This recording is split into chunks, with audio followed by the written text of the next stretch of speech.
This is the high current controller.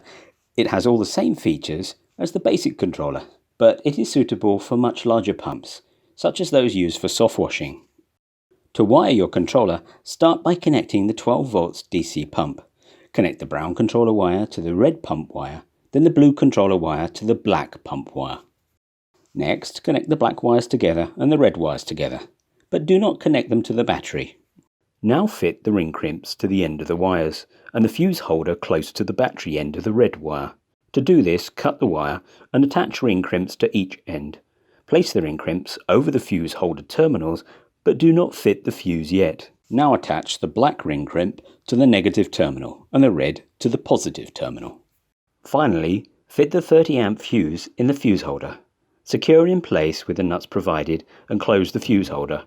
Remember that fuses should only be fitted once all connections are made. The controller is now ready to use. To turn on the controller, press and hold either the up or down button.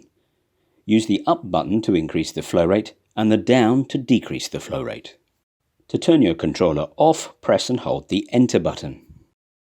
For other settings and controller messages, please see Spring's auto calibration instructions and digital controller messages videos.